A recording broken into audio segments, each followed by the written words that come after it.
Ya. Bien, empezamos entonces con carbohidratos, que corresponde al grupo de las macromoléculas, debido a que la ingesta de este tipo de estructuras químicas, de estos carbohidratos por el ser vivo, es en elevadas cantidades. Y ya vamos a ver por qué razón en elevadas cantidades.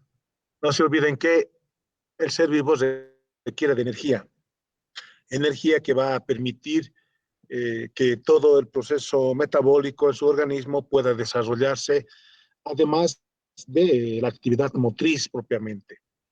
Entonces, una de las fuentes que proporciona esa energía son los carbohidratos.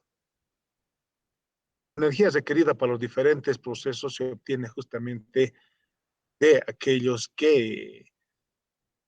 procesos de transformación energética, inicialmente en las plantas, por ejemplo, que la energía solar, mediante la fotosíntesis, las va de alguna manera introduciendo esa energía como un valor agregado en la síntesis de carbohidratos. Esos carbohidratos, entonces, que se consume mediante los alimentos, seguirán un proceso todavía degradativo, un proceso en el cual experimentarán la ruptura de esas moléculas orgánicas, liberando la energía que va a ser aprovechada por el ser vivo. Es una de las fuentes principales. En el caso de las plantas, la fotosíntesis es el procedimiento en el cual esta energía primaria, la energía luminosa, la transforma en una energía química, permitiendo la síntesis de compuestos orgánicos, entre ellos los carbohidratos. Estos carbohidratos pueden ser almacenados posteriormente, en el caso de las plantas y los animales, en forma de polisacáridos. Específicamente en las plantas se almacena en forma de almidón. Animales se almacena en forma de glucógeno, ¿ya? En forma de glucógeno. Entonces son las formas en las cuales los polisacáridos se tienden a almacenarse y tener como una fuente de reserva para otros momentos en los cuales se carecen de estas macromoléculas. Sabemos que el metabolismo es un proceso que experimentan las moléculas, realizan por un proceso de biodegradación y de biosíntesis. Un metabolismo entonces puede ser inicialmente biodegradativo, es decir, eh, como vamos a ver ahora, diferentes procesos favorecidos obviamente por la actividad enzimática, permite que las moléculas experimenten rupturas. El tamaño se vaya reduciendo. Sí, el tamaño se vaya reduciendo y en ese interín se libera energía. Pero también el proceso metabólico presenta una biosíntesis. Biosíntesis quiere decir que es capaz de sintetizar este tipo de estructuras químicas, en este caso los carbohidratos, pero de acuerdo a la necesidad biológica y de acuerdo a la situación del organismo en el cual se encuentra. ¿Qué quiero decir con esto último? En los estados de gestación, el organismo requiere una mayor cantidad de carbohidratos.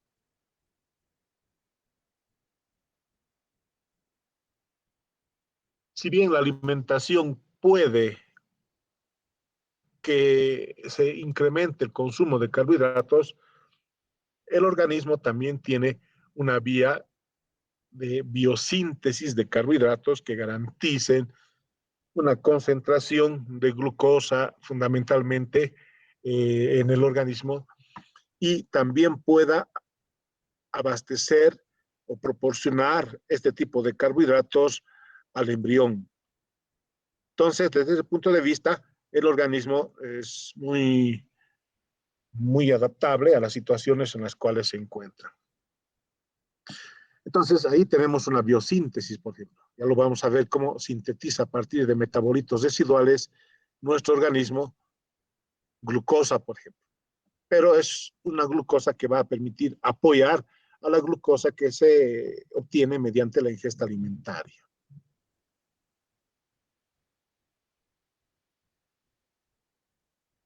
Los carbohidratos pueden ser degradados por varios mecanismos. Uno de los principales y lo que consideramos como la columna vertebral del proceso biodegradativo es la glicólisis o glucólisis también que llama. Se denomina también esquema de Embden-Meyerhof-Parnas o glicólisis, destrucción. Lisis es destrucción. Glico o gluco hace referencia a la glucosa. Esta vía, ya les digo, es como una columna vertebral, es el eje principal biodegradativo de los carbohidratos.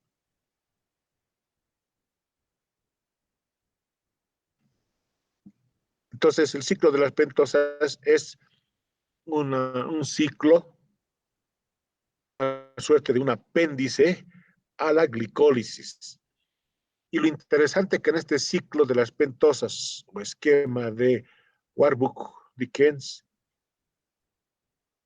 es el de generar carbohidratos que van desde los 3 átomos de carbonos, quiero decir unas triosas, hasta los 7 átomos de carbonos, unas heptosas. Es una vía, es un ciclo en este caso muy interesante, generar ese número de carbohidratos, los cuales serán utilizados en muchos de los casos para la síntesis, póngase el caso de ATPs, está relacionado con el DNA, está relacionado también en el caso de las plantas con la fotosíntesis, etcétera.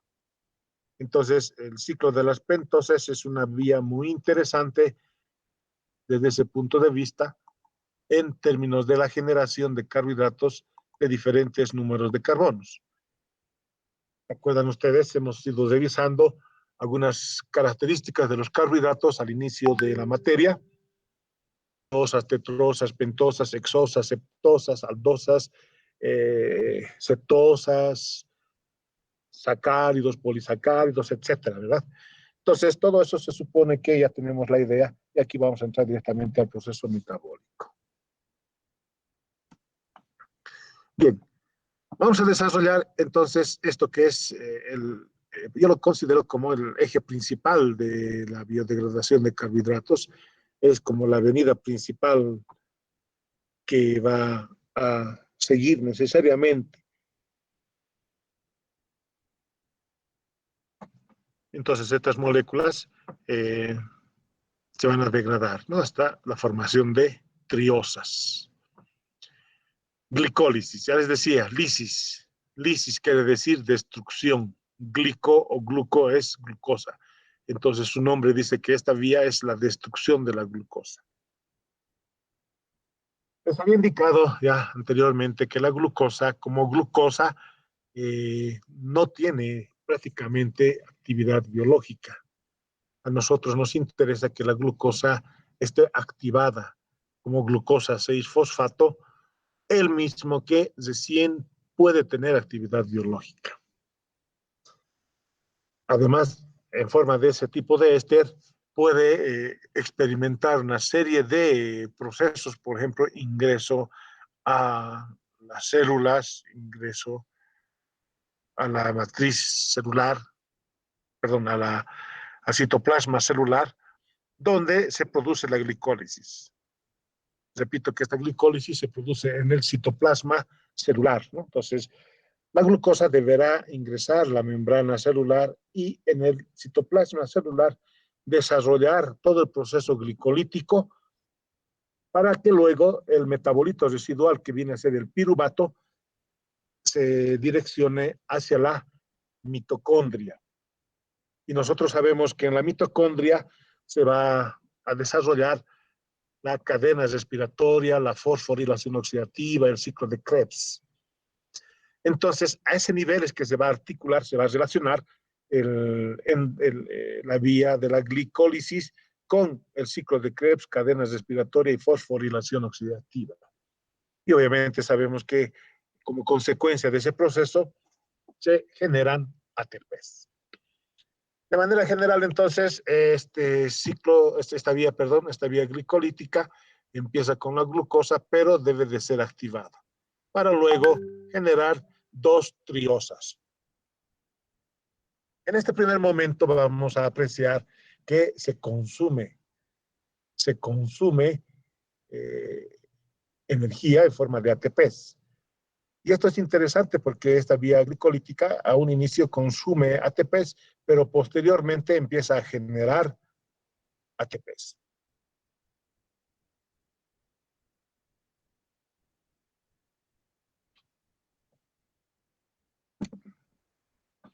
La glucosa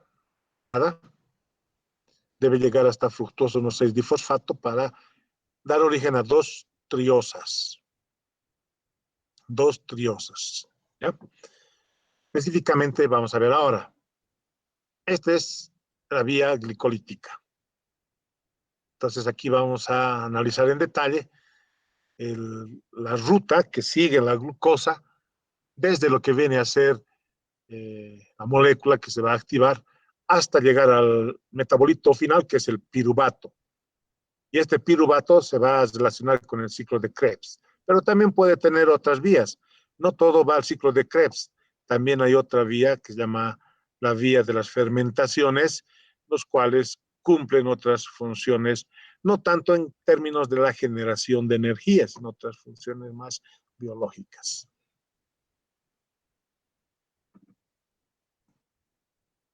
Para poder apreciar entonces, aquí tenemos la glucosa. Muy bien. La glucosa, ya sabemos la ruta que va a seguir este carbohidrato, va a llegar al estómago, al intestino, es absorbido con los kilomicrones, pasa a torrente sanguíneo, de torrente sanguíneo pasa hacia la célula, y una vez que está en la célula se produce la glicólisis. Sin embargo, esta glucosa debe esterificarse inicialmente. Quiere decir que esta glucosa debe aceptar un fosfato en posición 6.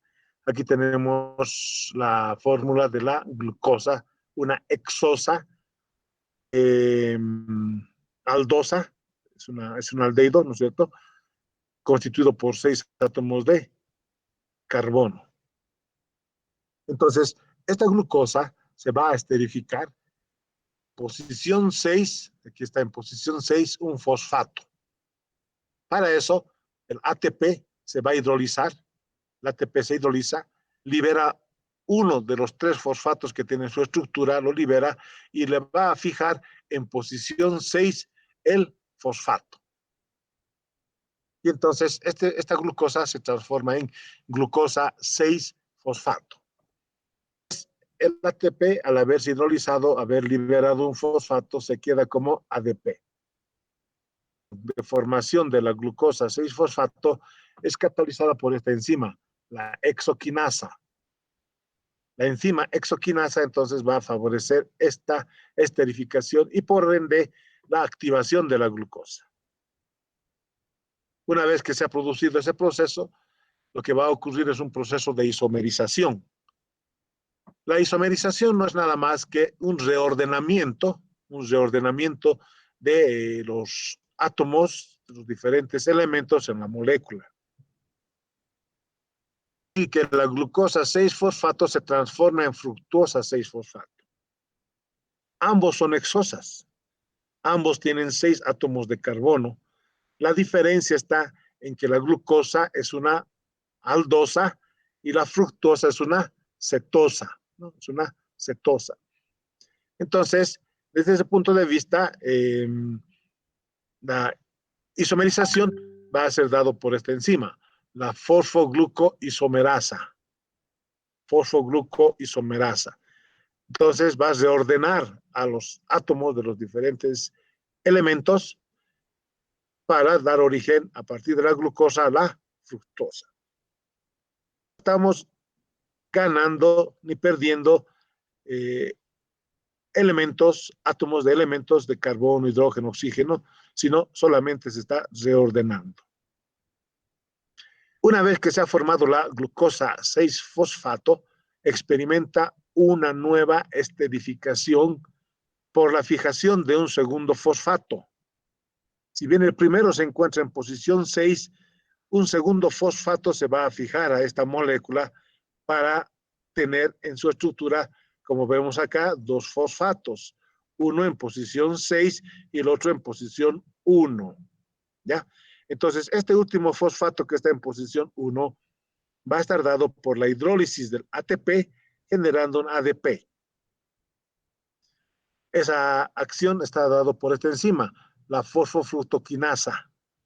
La fosfofructoquinasa entonces va a permitir que se fije un otro fosfato en posición 1 en la exosa correspondiente.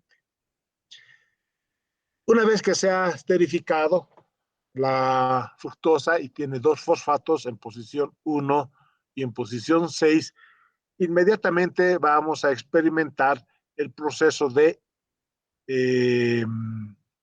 escisión o ruptura de la molécula. Se va a dividir esta exosa generando dos triosas, como vemos acá. Una triosa se denomina dihidroxiacetona fosfato, ¿ya? Como tenemos una estructura de 6 carbonos, en otras palabras, aquí vamos a quedar 3 carbonos y aquí otros 3 carbonos. Acá está, otros 3 carbonos. Son los 6 carbonos de la fructosa, que es una exosa. Esta ruptura, entonces, para generar dos triosas, está dada por esta enzima, la aldosa. La aldosa, entonces, va a fraccionar la exosa en dos triosas. Una de ellas se denomina dihidroxiacetona fosfato y el otro gliceraldehído 3-fosfato. ¿Ya? Son dos triosas. Cabe mencionar acá que dihidroxiacetona fosfato es importante porque se considera como la puerta o el nexo para unirse a un otro proceso metabólico que es el que corresponde a los lípidos. Quiero decir con esto que el metabolismo de los lípidos, ¿ya? Cuando los lípidos se están biodegradando, en algún momento ingresan hacia la vía glicolítica por este punto llamado dihidroxiacetona fosfato. Eso entonces nos muestra que los procesos metabólicos tampoco están aislados. Los procesos metabólicos están relacionados unos con otros.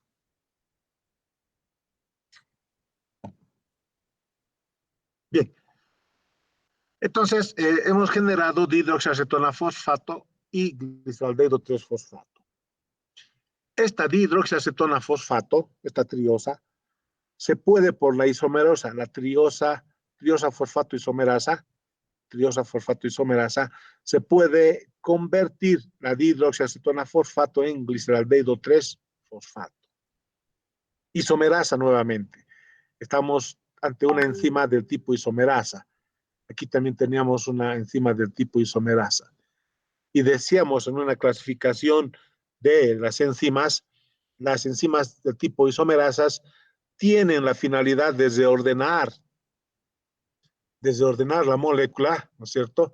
Sin la necesidad de tomar o perder, o sea, adicionar o perder átomos de carbono, hidrógeno, oxígeno en la molécula en general, solamente los reordena internamente. Y eso es lo que está haciendo entonces la triosa isomerasa.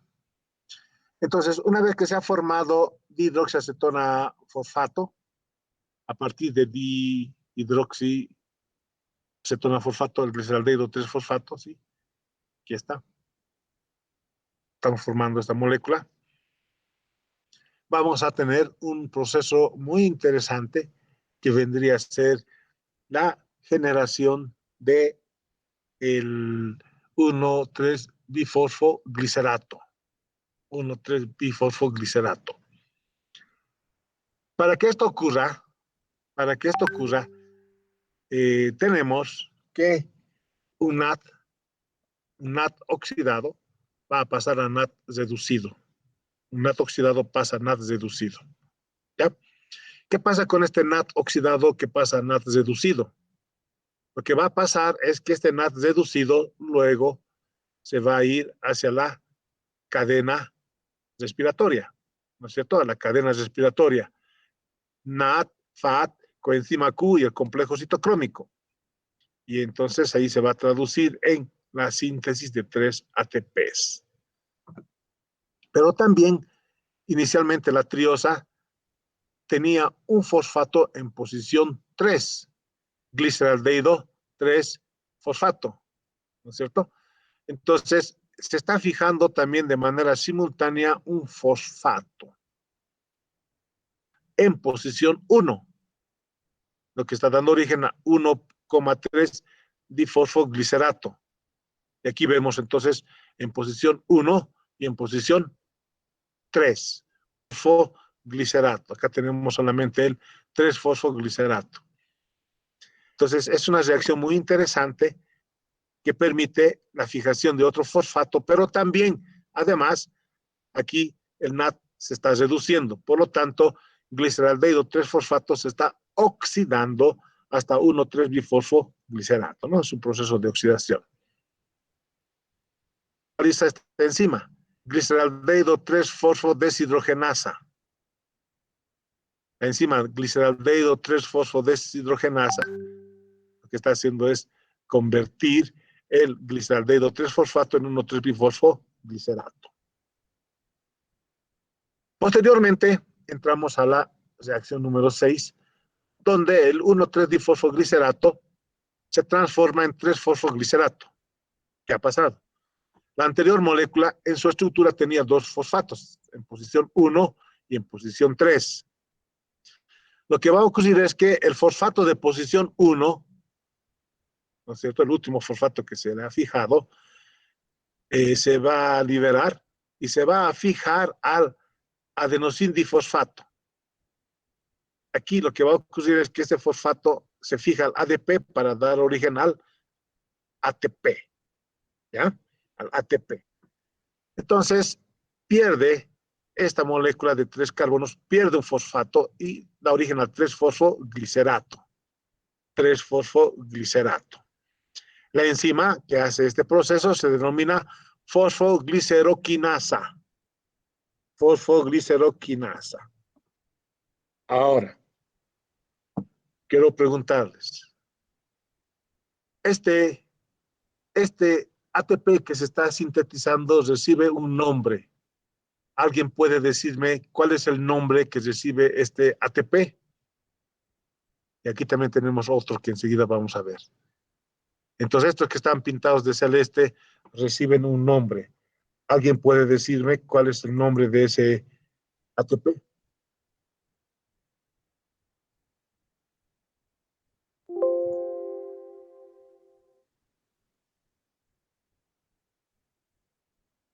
¿Alguien puede decirme qué nombre recibe ese ATP?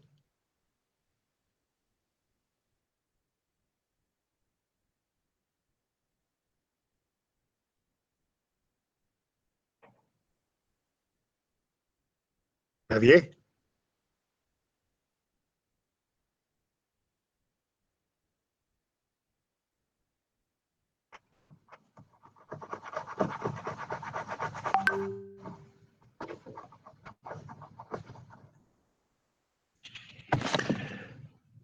¿Nadie?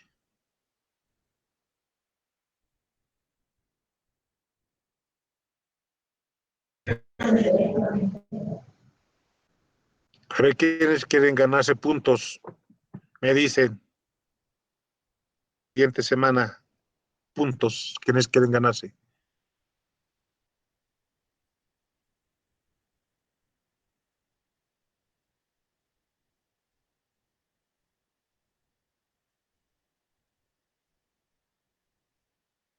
¿Qué ha pasado? Han empezado a migrar, mira.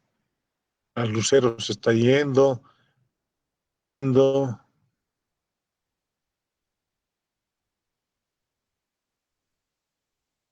¿Qué ha pasado? Se me ha olvidado.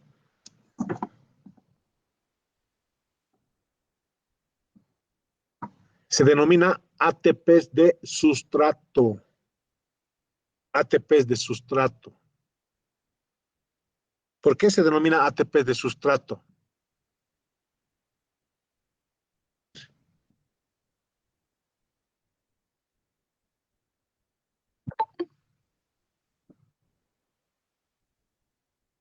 ¿Nadie? No estoy segura, pero es porque se prestan dos ATPs. No,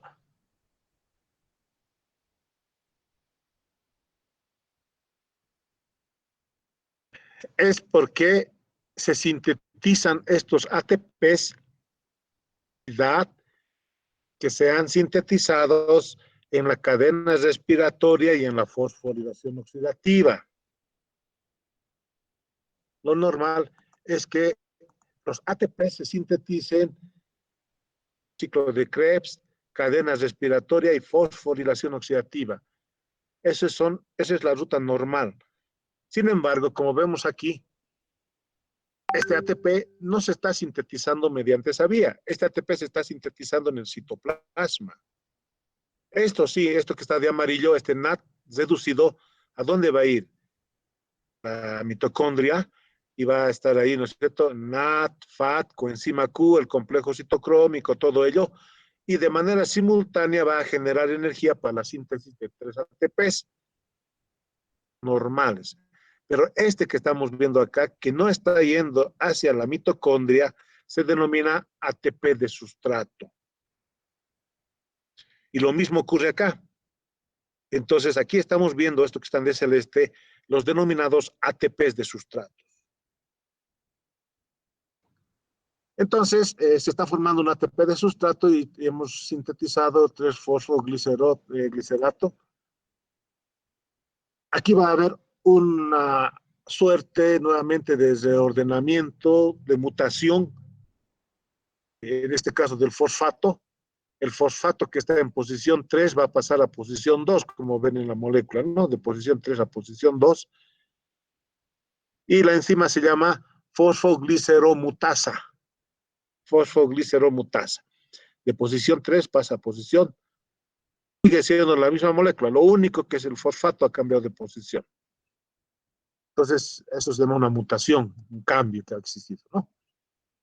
De 2-fosfoglicerato, entonces lo que va a ocurrir es que se va a eliminar una molécula de agua, un proceso de deshidratación, ¿no es cierto?, para dar origen al fosfoenol piruvato.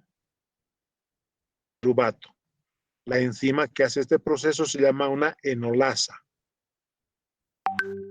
Seguimos teniendo el fosfato en la molécula, solo que, como ven acá, ustedes ya se está generando un doble enlace, una molécula de agua, a partir de el grupo oxidrilo que tenemos acá, el grupo oxidrilo y el hidrógeno, ¿no? Estos dos están generando una molécula de agua. Por lo tanto, se forma un doble enlace. Y por último, este fosfato que tenemos acá, este fosfato, fíjense, con el piruvato ya no tenemos el fosfato. Es que este fosfato se va a fijar al ADP, al adenosindifosfato, para dar origen al ATP. Entonces, estamos sintetizando un segundo ATP de sustrato, un segundo ATP de sustrato, que no necesariamente se está sintetizando en la mitocondria, sino se está sintetizando en el citoplasma en este caso. Este proceso está siendo coadyuvado por esta enzima, piruvato quinasa. Piruvato quinasa. Entonces vean ustedes lo que decíamos hace unas clases atrás, las enzimas son específicas para una determinada reacción. Una reacción tiene una enzima específica que va favoreciendo justamente esa acción propiamente. Este piruvato entonces ya está listo para entrarse hacia el ciclo de Krebs, pero puede seguir dos vías, la vía aeróbica y la vía anaeróbica, ¿ya? Que lo vamos a ver, la vía aeróbica o la vía anaeróbica. Entonces, de manera general, como hemos ido siguiendo esta vía metabólica, a partir de la exosa llamada glucosa hemos llegado hacia el piruvato. En ese interín, a un inicio, hemos consumido energía. Aquí estamos consumiendo energía, no estamos sintetizando, sino estamos consumiendo energía. 1 y 2 ATPs hemos consumido. Pero luego, después de la escisión y la formación de las dos triosas, hemos empezado a generar energía, a sintetizar energía. Bien, la pregunta es, ¿cuántos ATPs estaríamos generando desde la glucosa hasta el piruvato? Desde este punto, la glucosa hasta el piruvato. ¿Cuántos ATPs estaríamos generando? ¿Alguien puede decir? ¿Alguien puede hacer el cálculo de ATPs?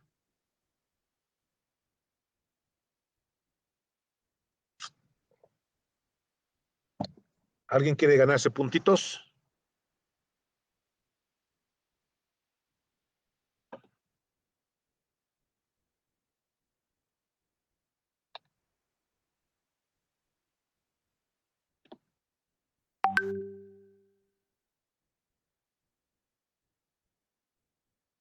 ¿No quieren ganarse puntitos? ¿Qué ha pasado? Van a ver que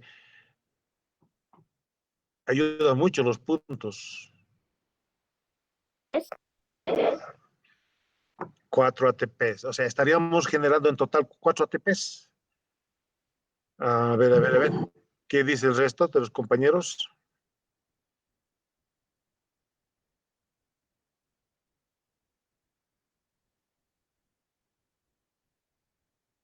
¿El resto de los compañeros?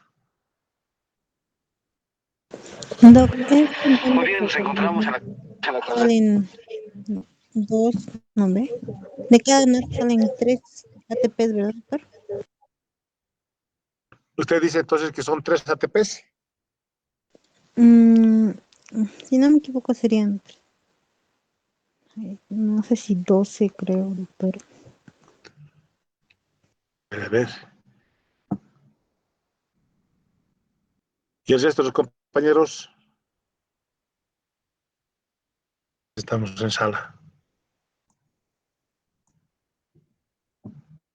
Somos 23, a ver, a ver.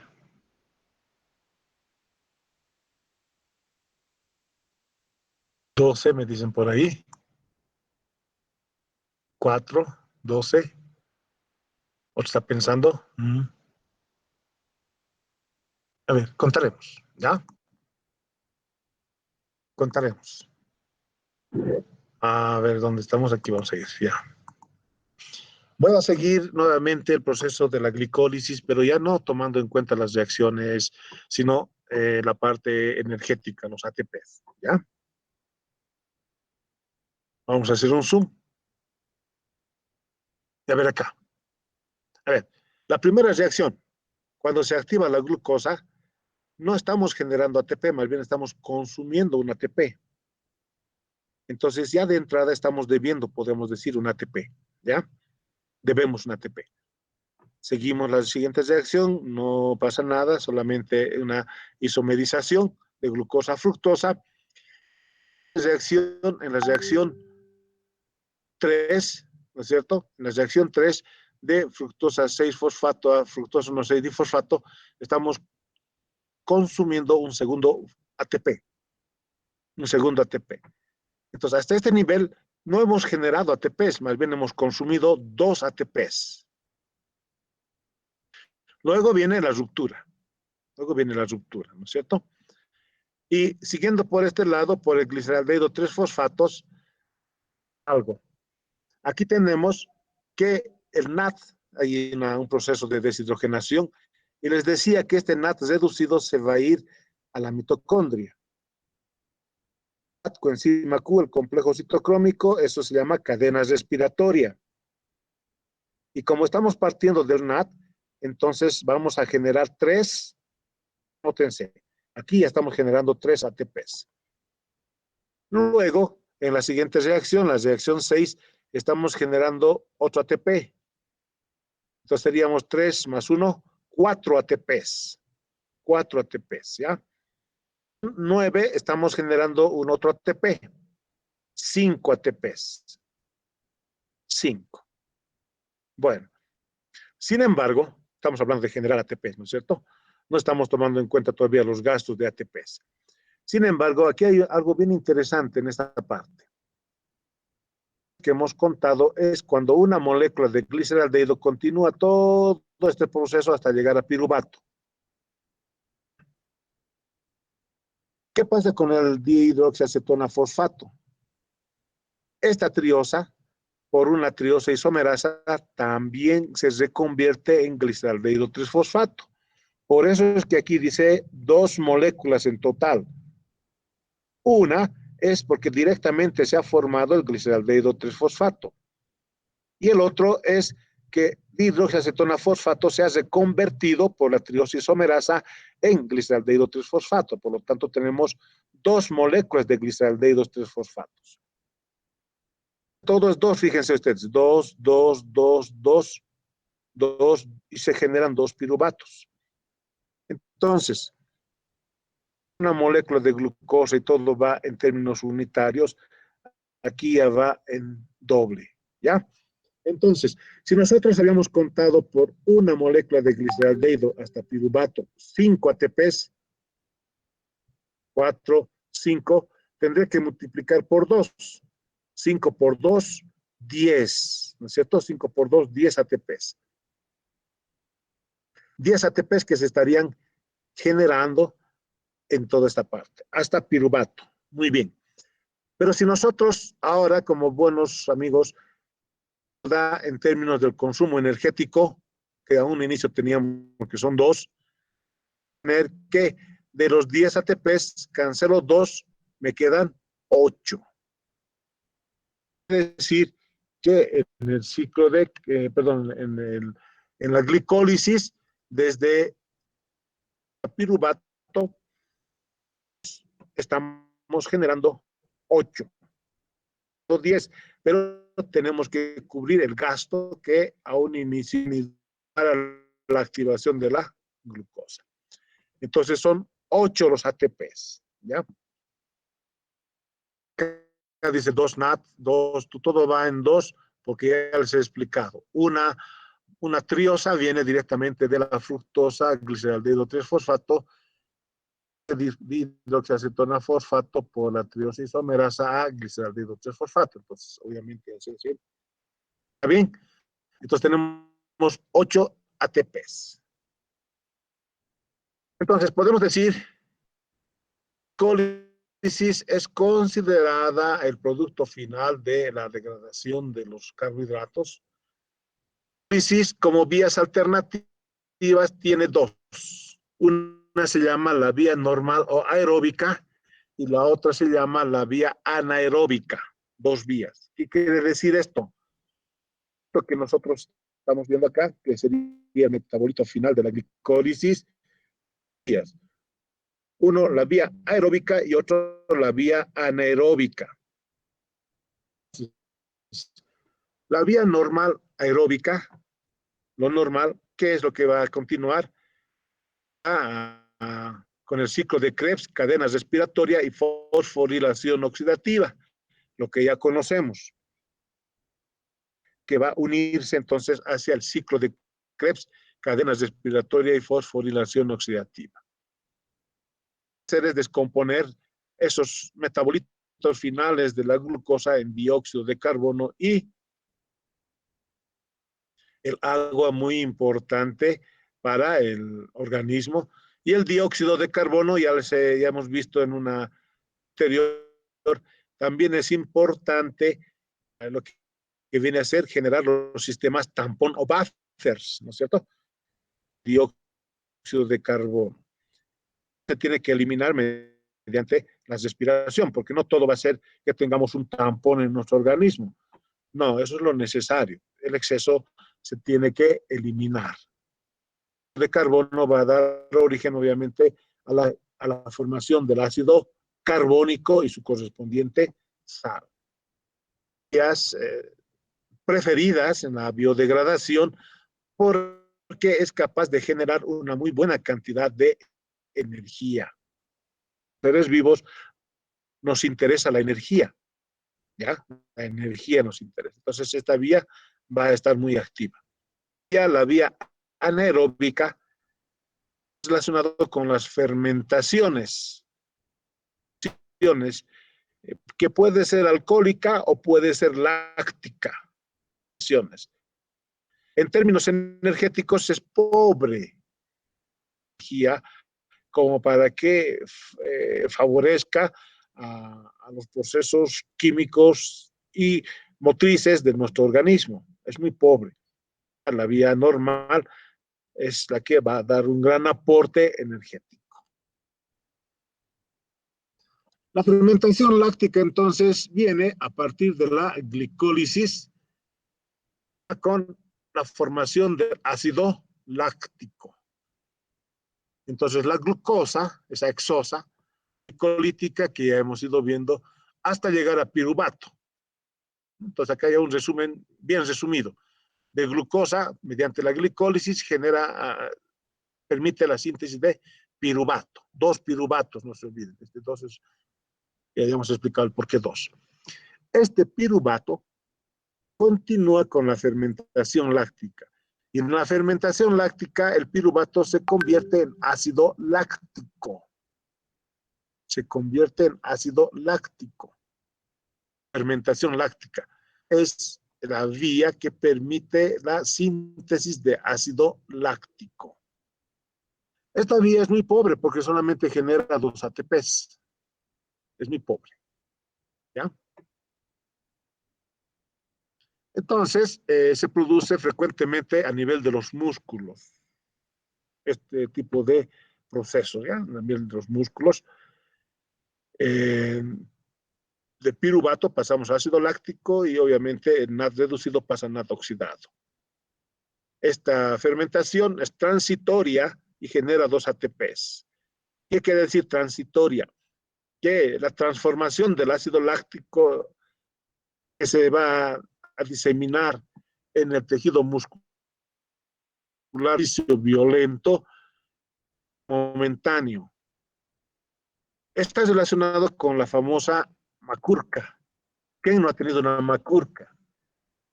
Seguramente muchos de ustedes ahora en esta semana aniversario de la facultad está participando en algunas actividades deportivas, ¿no es cierto?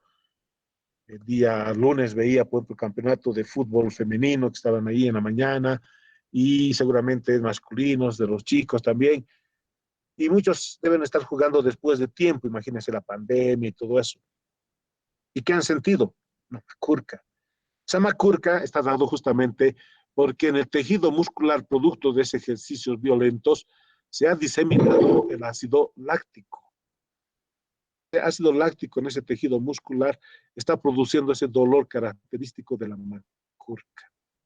Y se dice transitoria porque la macurca seguramente el dolor probablemente será pues unos 2 días, máximo 3 días y luego se pierden, ¿no es cierto? El láctico también se va a reabsorber. Entonces, obviamente, al ya no tener ácido láctico en el tejido muscular, el dolor desaparece. Desde ese punto de vista, vemos también esta situación de los ejercicios que permiten ese ácido láctico. Ahora, bajo esa experiencia, imagínense, muchas veces tenemos el ganado vacuno que es llevado en camiones, ¿no es cierto?, al matadero. Eso es porque se evita que mediante ejercicios físicos se pueda generar ácido láctico. Entonces, el ganado no hace ese ejercicio físico, por lo tanto, la carne, entre comillas, que vamos a consumir, no tiene ese sabor ácido. Pero sí, algunas veces, por ejemplo, sobre todo en el área, ocurre que el ganado es transportado por sus propios medios hacia el matadero. Entonces, está haciendo un ejercicio físico, ¿no es cierto?, similar al que habríamos desarrollado nosotros, y obviamente tendrían una suerte de una macurca. Entonces, cuando estos son faineados, esa carne tiene un sabor, debe justamente a la presencia de este ácido que se ha quedado en el tejido propiamente, ¿no? En el tejido muscular propiamente. Ellos siempre, ustedes van a apreciar, las personas están dedicadas a la actividad ganadera, los transportan este ganado en movilidades. Bien. La otra fermentación es la fermentación alcohólica. Si bien la fermentación láctica se da en los animales, la fermentación alcohólica se da en las plantas. ¿Y cómo ocurre esto? Que este proceso glicolítico, este proceso que estamos viendo también se produce en las plantas, ¿no? Entonces la glucosa llega hasta piruvato, llega a piruvato, ¿ya? Mediante la glicólisis. Y de piruvato pasa hasta acetaldehído y se transforma en etanol, fermentación láctica. Ahora, la característica de esta fermentación láctica, a diferencia de la fermentación alcohólica, a diferencia de la láctica que hemos visto, es que esta fermentación alcohólica es irreversible. El anterior decíamos que era reversible, que en 2 o 3 días este ácido láctico se puede reabsorber y se pierde el dolor, mientras que en la fermentación alcohólica esto es irreversible. Se ha transformado el piruvato hasta etanol y bueno, se quedó como etanol. No hay forma de volver atrás, ¿no? La láctica es coadyuvada por bacterias que permiten justamente este tipo de fermentaciones, ¿no? Es una de las reacciones muy pobres en la generación de energía, apenas generan 2 ATPs, al igual que la fermentación láctica. En el caso de la fermentación láctica, el proceso es reversible, mientras que en el caso de la fermentación alcohólica, el proceso es irreversible. La fermentación alcohólica se produce fundamentalmente en el caso de las plantas y a partir de estos carbohidratos mediante la vía de la fermentación alcohólica, el alcohol, la cerveza, etcétera. En el balance energético de la glicólisis, se genera 36 a 38 ATPs libres, dice, de 36 a 38 ATPs libres, que más o menos corresponde al 48.7% en energía que puede ser consumido del 2.870 kilojoules mol que se genera. En otras palabras, 2.870 kilojoules mol se genera de energía, de los cuales el 48.7% está destinada a la síntesis de los ATPs y el 51.3% está destinado a la energía para los procesos vitales, generación de energía que también necesitamos, que enzimas requieren de energía para una mayor actividad enzimática, etc. Eso en el balance energético. El cuadrito muy sencillito nos muestra lo que viene a ser el proceso de la glicólisis o glucólisis. Entonces la glucosa se va degradando hasta piruvato que hemos ido viendo, ¿no es cierto? Entrando de piruvato nos muestra que continúa el proceso a nivel de la mitocondria, porque este proceso de la glicólisis se está produciendo a nivel del citoplasma. También hemos visto que de piruvato puede irse hacia las fermentaciones, ya sea láctica o alcohólica. Son muy pobres en la generación de energía.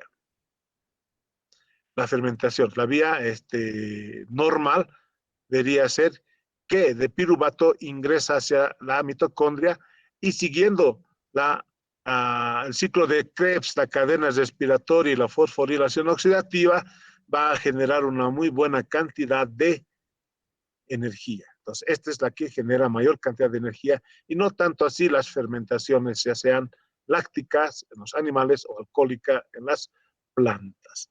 Pero vean la importancia de cómo estamos ya empezando a relacionar la glicólisis con todo aquello que hemos ido viendo anteriormente, ciclo de Krebs, cadenas respiratoria y fosforilación, ¿no?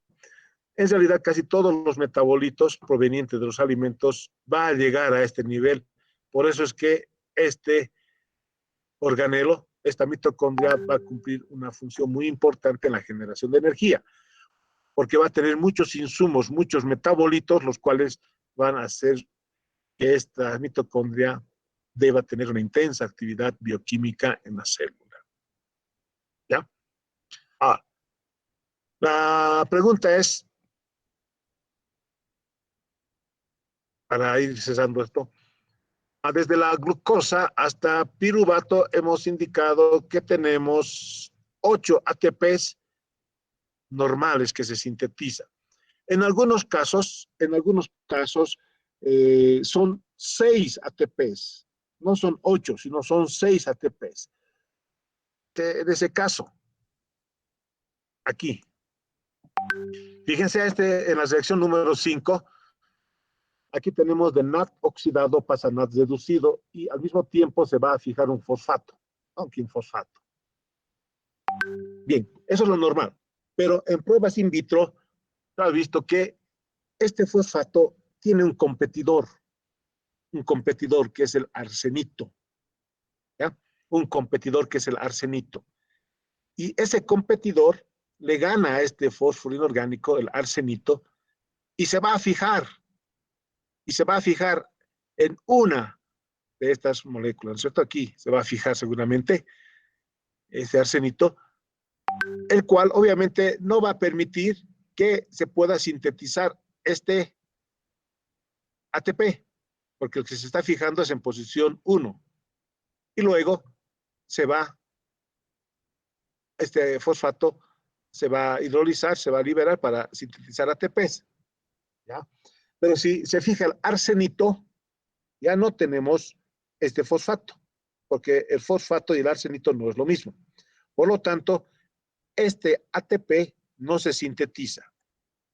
Y si no se sintetiza, y nosotros hemos hecho un cálculo, lo normal, que es 8 ATPs, ahora, si tuviéramos la presencia del arsenito, que serían entonces la consecuencia de 2 ATPs que no se sintetizarían, entonces ya no llegaríamos a 8 al final, sino llegaríamos a 6.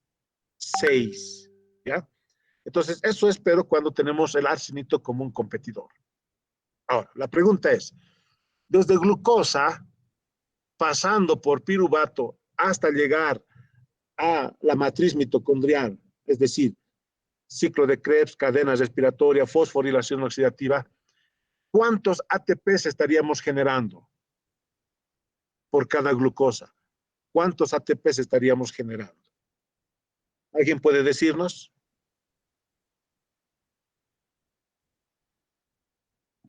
Doctor, 38 ATPs. 38 ATPs, dice. Ya, en lo normal es 38 ATPs, ¿no es cierto? 36. También puede ser 36 ATPs. Entonces, yo creo que es de la siguiente manera. Tendríamos 38 ATPs como ha indicado el compañero.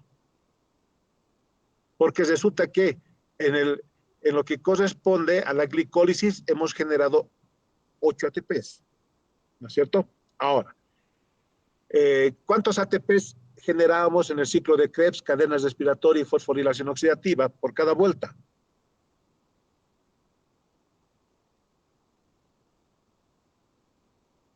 ¿Cuántos ATP se generaba por cada vuelta en el ciclo de Krebs?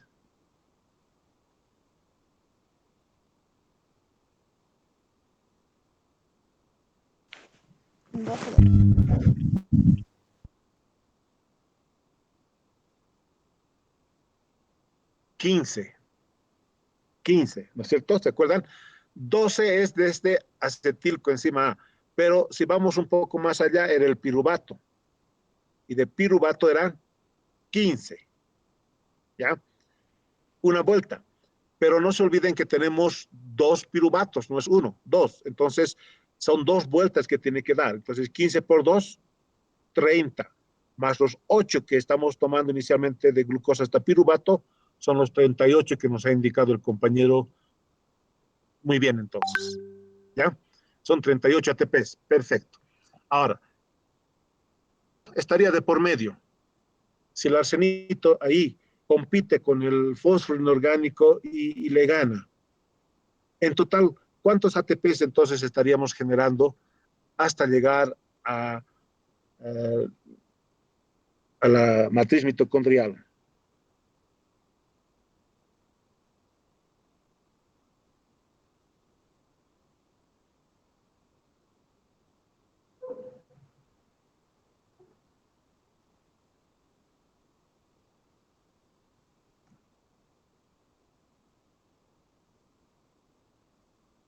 ¿36? ¿No? 36 serían. Claro, porque en la glicólisis ya no tendríamos 8 ATPs, solamente tendríamos 6 ATPs. Entonces, de esos 6 ATPs, van a dar origen a 2 vueltas del ciclo de Krebs, que en cada vuelta es 15 por 2, 30 más 6, 36 ATPs. Más o menos, esa es la forma como empezamos a calcular los ATPs en los procesos degradativos. Como ven ustedes, es importante conocer estos aspectos para, a partir del mismo, poder determinar cuántas kilocalorías, kilojoules mol de energía se están produciendo por una cierta cantidad de alimentos, ¿no? Eso seguramente en nutrición se debe llevar, ¿no? Nutrición. Yo cuando he llevado la materia de nutrición, hacíamos esos cálculos. Entonces, todo se basaba en esta parte energética que estamos viendo nosotros. Bien, jóvenes, vamos a hacer lo siguiente. Vamos a dejar acá la clase. La pregunta es, el día de mañana, ¿están de acuerdo en hacer el laboratorio o quieren suspender por la actividad que se está presentando esta semana por la semana aniversario de la facultad? Algunos me estaban consultando, ¿vamos a hacer laboratorio, no? Entonces, sería interesante que me digan ahora para poderles comunicar. ¿Hacemos el laboratorio o vamos a suspender el laboratorio el día de mañana? Escucho sugerencias.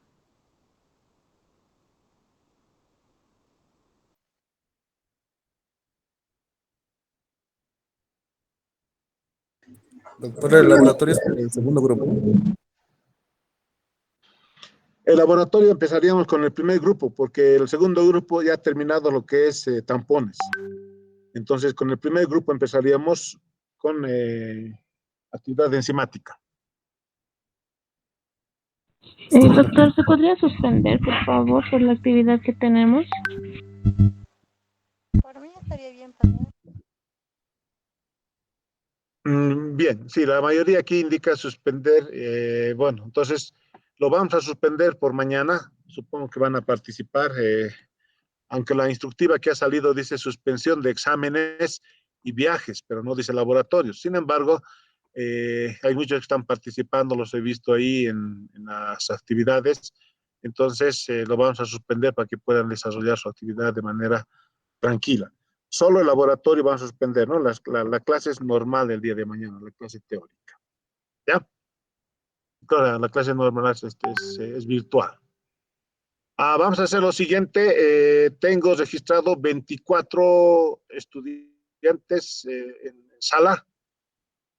Tengo registrado 24 estudiantes en sala. Entonces, voy a pedirles que me coloquen presente 24 y se van a ganar 5 puntos para el primer parcial. Solo 24. Si encuentro más de 24 en la lista, voy a anular. Entonces, colocan presente y se pueden entonces retirar. Vamos a quedar acá y el día de mañana continuamos con la parte de metabolismos de carbohidratos. Gracias, doctor. ¿Ya? Muy bien, entonces voy a anotar en mi lista. Tienen 5 puntos ganados por el Día del Estudiante. Uy, gracias, doctor. Felicidades, felicidades, jóvenes, en el Día del Estudiante, que lo hayan pasado muy bien. Gracias, doctor. Doctor, hasta mañana. Ya, nos vemos, hasta mañana. Que les vaya muy bien. Gracias, doctor. Hasta mañana. Okay.